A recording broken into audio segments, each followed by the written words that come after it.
పెద్ద ప్రాబ్లం వచ్చి పడిందన్నా. ఏమైందిరా? ఆ కమిషనర్ గారు నన్ను పిలిచి వార్నింగ్ ఇచ్చారన్న. వార్నింగ్ ఏంట్రా? ఎవరో కమిషనర్ గారికి నా సినిమా మొత్తం ఫైనాన్స్ అంతా అండర్ గ్రౌండ్ నుంచి వచ్చిందని కంప్లైంట్ ఇచ్చాడంటన్నా. ఆ బాబు గారికి కమిషనర్ గారి దగ్గర పరిచయం. బహుశా ఆడే ఈ ఫిట్టింగ్ పెట్టుంటాడని నా అనుమానం. అన్నా, ఇప్పుడు కనుక మీ పేరు ప్రెజెంటర్ గా వేస్తే మీతో సంబంధం ఉన్న అందరినీ తీసుకెళ్లి జైల్లో పెట్టించడం ఖాయమన్నా. ఒక క్రిమినల్ మంచివాడిగా మారితే సహించలేదురా ఈ సమాజం. నా చేతిలో పెన్నుంటే తట్టుకోలేకపోతుందిరా. పెన్నుని గన్నుగా మార్చి నాకు అడ్డొచ్చిన వాళ్ళందరినీ వేసేసి వాళ్ళ మీద చావు పాటలు రాస్తాను రా. వద్దన్నా, సినిమా చాలా బాగా వచ్చిందన్నా. మీ పాట కూడా పెద్ద హిట్ అయిపోయింది.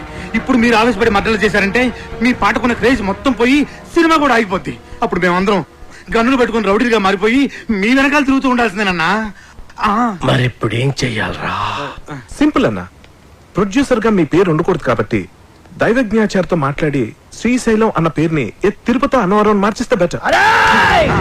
అన్నకు పెట్టిన పేరు నచ్చలేదని వాళ్ళ ఆయననే లేపేసి శ్రీశైలం అని పెట్టుకుంటారు అన్న పేరు. అంత గొప్ప పేరు మార్చమంటావరా అన్న? ఆర్డర్ అన్నా, వీళ్ళ బాడీలకు బరాచిస్తా. అన్నా అన్న పోనీ ఓ పని చేద్దామన్నా. ఈ సినిమాకి ప్రెజెంటర్ గా మీ పేరు తీసేసి మీ గర్ల్ ఫ్రెండ్ సరళక్క పేరు పెట్టించేస్తానన్నా. ఆస్తులు బినామీ పేరు మీద ఉన్నట్టు ఈ సినిమా అక్క పేరు మీద నడిపించేద్దాం అన్నా. ఒక్కసారి పోలీస్ ప్రాబ్లం అంతా క్లియర్ అయిపోయాక అప్పుడు ప్రెస్ మీట్ పెట్టి మొత్తం అందరికి నేనే చెప్పేస్తాను మా శ్రీశైలం అన్నే ఈ సినిమాకి బ్యాక్ బోన్ అని. అన్నా, అప్పటిదాకా మీరు అండర్ గ్రౌండ్ లో ఉంటే ఈ సినిమా అప్పర్ గ్రేడ్ అయిపోతానా అన్నా? కనీసం నా పాటలకైనా నా పేరు పెడతారా? స్టార్టింగ్ టైటిల్స్ లోనే కాదన్నా, ఈ ఎండింగ్ టైటిల్స్ కూడా మీ పేరే వేస్తాను. అంతెందుకు, ఈ ఇంటర్వెల్ కార్డు కూడా తీసేసి అక్కడ కూడా మీ పేరే వేస్తాను. అవునన్నా?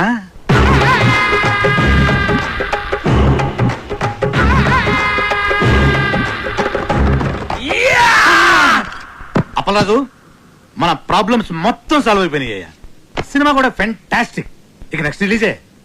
ఇప్పుడు సినిమాకి కావాల్సిన అతి ముఖ్యమైన మనిషి వస్తున్నాడు. అదేంటి సార్, సినిమాకి కావాల్సిన అతి ముఖ్యమైన వ్యక్తి డైరెక్టర్ కదా? కాదప్పలరాజు, డిస్ట్రిబ్యూటర్. ఒంటికన్ గవర్రాజు అని ఏపీ స్టేట్ లో నెంబర్ 1 డిస్ట్రిబ్యూటర్. ఎంత పెద్ద డైరెక్టర్ అయినా సరే ఆడు తీసిన సినిమాలో ప్రాబ్లం ఏంటని ఆడికే తెలియదు.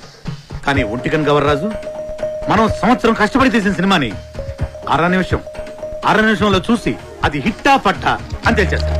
నీ అడుగుల సవ్వడినై, నీ శ్వాసకు గాలినై, నీ ఊహల భావాన్ని నీతోనే ఉన్నాను నేను. ఇది మాత్రం సీజీ షాట్ సార్. ఈ ఎపిసోడ్ మొత్తం రీ రికార్డింగ్ ఫిల్మ్. ప్రతి రక్తపు బొట్టులోనూ నీ ప్రతిరూపం. టోటల్ డీటెయిల్స్ సార్ చేయడానికి ఫారెన్ నుంచి వస్తున్నారు. నువ్వే అయిన మరొకరు నేనే దీపక్. ఎలా ఉంది సార్ ప్రోమో? చూసే వాళ్ళకి ఈ ప్రోమోలో ఏమీ లేదనిపిస్తుందా? ఏమీ లేదా? అదేనయ్యా, ఈ సినిమాలో హీరోయిన్ ఉళ్ళా ఏమి చూపిస్తుందా? చూపించడం ఏంటి సార్? సార్, మన సినిమా ట్రాజడీ సినిమా సార్. మంచి heart touching film sir. Sentimental emotional drama sir. డైరెక్టరా, చూసే వాళ్ళకి ఒక హార్ట్ టచింగ్ అయితే సరిపోదులా, అన్ని చోట్ల టచింగ్ అవ్వాలా. అన్ని చోట్ల అంటే? అడిగి రావుడు సినిమా ఉండాలా, అందులో జయప్రద ఫైట్ సింగ్ 6 feet జారేసుకుని ఉండాలా. అంతే. Front mass 24 hours all shows with whistles full. 16 ఏళ్ల వయసులో శ్రీదేవి మోకాడు దాకా సేరెత్తులా. అంతే. 16 రోజులు all shows with flowers house full. రాకే సార్, అర్జెంట్ గా ఈ ప్రోమో క్యాన్సిల్ చేసి హీరోయిన్ 4 ఎక్స్పోజింగ్ షాట్లు, 4 హీరో ఫైటింగ్ షాట్లు యాడింగ్ చేయి. అంతే. Full mass. Family romantic songs కూడా యాడింగ్ చెయ్యి. లేకపోతే లేడీస్ ఎక్కడయ్యా? యాజ్ టీజ్ గా డైరెక్టరా, ఈ ప్రోమో కనుక రిలీజ్ చేసావంటే నీ సినిమా 4 వీకులు కాదు, టోటల్ గా వీక్ అయ్యే ఆంధ్ర సీడెడ్ నైజాముల్లో ఎవడు ఒక్కడు కూడా కొనరయ్యా. ఈడేనా స్టేట్ లో ఉండే ఆడియన్స్ అందరికీ రిప్రజెంటేటివా? అలా ఉంటేనే చూస్తారని డిసైడ్ చేయడానికి? అప్పలరాజు, సినిమా అనేది నీకు లైఫ్, వాడికి మాత్రం బిజినెస్. వాడు అలాగే ఆలోచిస్తాడు. అవునులే, హార్ట్ టచింగ్ అంటే మీనింగ్ తెలియనుడికి నా నాయకి వాల్యూ అని తెలుస్తుంది. వాడికి నీ నాయకి వాల్యూ కాదు అప్పలరాజు, వాడు కొనే దాంట్లో వాల్యూ ఏముందా అని ఆలోచిస్తాడు. కొని వాళ్ళు ఇలా ఉండబట్టే మనకి ఇన్ని చెత్త సినిమాలు వస్తున్నాయి. ఏది మంచో కాదో వీడికి తెలిసినప్పుడు వీడి కొనే సినిమాల్లో 1-2 తప్ప మిగతా ఎందుకు ఫ్లాప్ అవుతున్నాయి? అంటే అంటే ఈ క్వశ్చన్ కి ఆన్సర్ లేదని అర్థం. ఎస్ అంటే ఈ క్వశ్చన్ ఇదే ఆన్సర్ అని అర్థం. నచ్చితే ప్రాణం పోస్తా, నచ్చకపోతే ప్రాణం తీస్తా. ఎలా సార్ ట్రైలర్? అది పోయిళ్ళా కాకుంటే ఆ బయట సారి సాటు ఇంకొక 2 ఇంచెస్ కిందకు సారి ఉంటే థియేటర్ మొత్తం రిపీట్ ఆడియన్స్ అయ్యా. రిపీట్ ఆడియన్స్ వస్తారంటే 2 ఇంచులేం కర్ణ, 2 గజాలైనా జార్ చేస్తాం. అందుకే నువ్వు పెద్ద డైరెక్టర్ అయిపోయిళ్ళా. ఆ నాయకి సినిమా డైరెక్టర్లా అడు వరస్ట్ అయ్యా, వరస్ట్. సార్ సెంటిమెంట్ ట్రాజడీ ఉన్న సినిమాకి ఇంతకంటే బెటర్ ప్రోమో ఏం కట్ చేస్తాం సార్? చేయొచ్చేమో అప్పలరాజు, ఒకసారి ఆలోచించు. ప్రోమో కోసం కనిష్కాని కొన్ని షార్ట్స్ వాన్లో పెట్టి తీసి అలాగే కేటీ చేతికో కత్తిచ్చి కొన్ని ఎమోషనల్ క్లిప్పింగ్స్ యాడ్ చేస్తే ప్రోమో కోసం ఆలోచించు. మతుండే మాట్లాడుతున్నావు నువ్వు.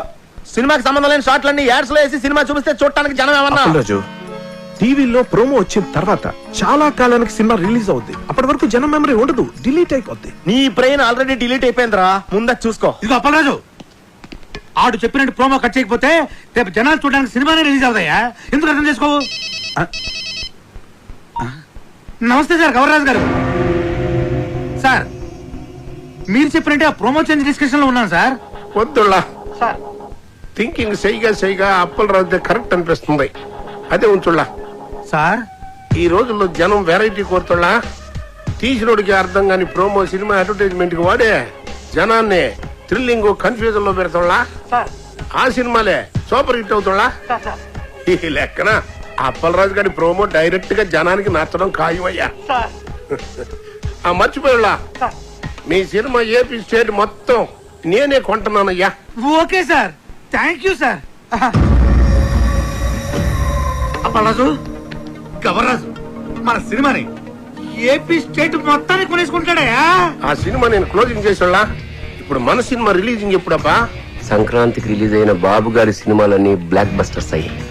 అందుకే కదా మీ డిస్ట్రిబ్యూటర్స్ అంతా బాబుని సంక్రాంతి బాబు అంటారు. కనుక మా సినిమా కూడా సంక్రాంతికే రిలీజ్ అవ్వాలని బాబు గారి కోరిక. సంక్రాంతి రోజున కేటీ గారు, ఇంతకు ముందు నేను తీసిన మనసు విరిగింది వయసు కరిచింది 2 సినిమాలు సంక్రాంతికే రిలీజ్ చేశా. 2 విపరీతమైన సందేశాత్మక చిత్రాలే, మీకు తెలుసు కదా, అయినా ఫ్లాప్ అయ్యాయి. సంక్రాంతికి సెక్స్ సినిమాలు ఆడవు, ఫ్యామిలీస్ వస్తాయి కదా. ఆ బాబు గారి సినిమా కాలు ఎంత బిల్డప్ ఇస్తున్నా సినిమా చెత్తగా ఉందని నాకు 80 రూమ్ ల్యాబ్ నుండి రిపోర్ట్ వచ్చింది. ఆడి సినిమా రోజే మంది రిలీజ్ అయ్యి ఆడి కన్నా బెటర్ టాక్ వస్తే ఆడి సినిమా కన్నా ₹1 ఎక్కువ కలెక్ట్ చేసినా నేను టాప్ హీరో అయిపోయినట్టే. ఎట్టి పరిస్థితుల్లో నాయికి సంక్రాంతి రోజే రిలీజ్ అవ్వాలి. ఇక మనం చేయాల్సిందల్లా పబ్లిసిటీ ఇరగదీయాలంతే. సార్ మన కథే మన పబ్లిసిటీ సార్. ఆ రామగోపాల్ వర్మ గాళ్ళగా కాంట్రవర్షియల్ క్రియేట్ చేసే చీప్ పబ్లిసిటీ మనకొద్దు సార్. మంచి కథ, మంచి పాటలు, హృదయానికి హత్తుకునే సీన్లు ఉన్నాయని చెప్తాను సార్, సరిపోతుంది. కథ, పాటలు, సీన్లు ప్రతి సినిమాలో ఉంటాయి అప్పలరాజు. అందులో ఇంట్రెస్టింగ్ ఉంది. హాలీవుడ్ యాక్షన్ సినిమాల కంటే ఇంట్రెస్టింగ్ మ్యాటర్ ఇందులో ఉందని చెప్పాలి. టీవీ సీరియల్స్ కతుకుపోయే ఫ్యామిలీ లేడీస్ కి అందులో లేని ఇంట్రెస్టింగ్ మ్యాటర్ మన సినిమాలో ఉందని చెప్పాలి. అప్పుడు గాని జనాలు సినిమా థియేటర్లోకి రారు సార్. కానీ అలాంటి విషయాలు మన సినిమాలో లేవు కదా సార్. అప్పలరాజు, నువ్వెంత అమాయకుడు అయ్యా. ఎలాగైతే లేని ఉన్నట్టు చెప్పడమే పబ్లిసిటీ. నార్మల్ పబ్లిసిటీ ఇస్తే జనం సినిమా చూడటం లేదు. ఏదైనా కాంట్రవర్సీ ఉండాలి. కాంట్రవర్సీ కొత్తగా ఎఫెక్టివ్ గా ఉండాలి. కులాలను, ఏరియా ఫీలింగ్స్ రెచ్చగొట్టే విధంగా ఉంది మన సినిమా అని చెప్తే ఏంటి? సూపర్ మామ, మన సినిమా గురించి అసెంబ్లీలో కొట్టుకోవడం, తిట్టుకోవడం జరగాలి. రిలీజ్ అయిపోతే క్షమాపణ చెప్దాం. అప్పటికి కాదంటే సీన్ తీసేద్దాం. తర్వాత అవే సీన్స్ ఇంటర్నెట్ లో ఫ్రీగా పెడతాం.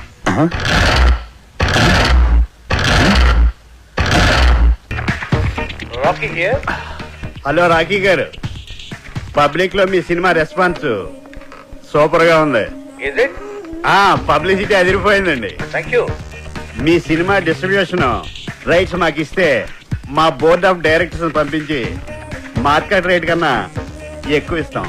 మా సినిమా ఆల్రెడీ బిజినెస్ అంతా అయిపోయిందండి. ఒంటికన్ను గవర్రాజు మా సినిమా ఏపీ స్టేట్ మొత్తానికి తనే కొనేసుకున్నాడు. You are too late. Better luck next time. నేను ఎప్పుడు లేటే. అప్పలరాజు, ఆ డేటాబేస్ గాడు ఇప్పుడు మన కాళ్ళ దగ్గరికి వచ్చేసాడు. రాకీ గారు, ఒంటికన్ గవర్రాజు మన సినిమా కొనట్లేదు, ఆ బాబుగాడి సినిమా కొంటున్నట్ట. ఇది మనం ట్రాప్ చేయడం కోసం ఆ వై వెంకట్, బాబుగాడు, గవర్రాజు కలిపాడిన పన్నాగం. మరి ఇప్పుడు మన సినిమా రిలీజ్ ఎలా సార్? పోనీ మనం వేరే డిస్ట్రిబ్యూటర్ తో ఎవరితో మాట్లాడితే? ఆ ఒంటికన్ను గవర్రాజు కొనలేదంటే మన సినిమా వేరే డిస్ట్రిబ్యూటర్ ఎవడు కొనడయ్యా. కేవీ రెడ్డి గారు, బిఎన్ రెడ్డి గారి కాలంలో ఇలాంటి నమ్మక ద్రోహాలు వెన్నుపోట్లు ఉండేవి కాదు సార్. ఈ సినిమా రిలీజ్ అవ్వకపోతే ఎంత వర్క్ చేసినా వర్క్ వేస్ట్, టైం వేస్ట్. అండలమ్మ తల్లి, నీకు 100 కొబ్బరికాయలు కొడతాను ఎలాగే ఈ సినిమాని రిలీజ్ చేయమ్మా. సార్ మనం ఇప్పుడు ఏం చేయాలి సార్? ఆ డేటాబేస్ గడే గతి. బాగా ఆలోచించిన తర్వాత ఆ ఒంటి కన్ను గవర్రాజు కంటే ఈ సినిమా రిలీజ్ చేయడానికి మీరే కరెక్ట్ అనిపించి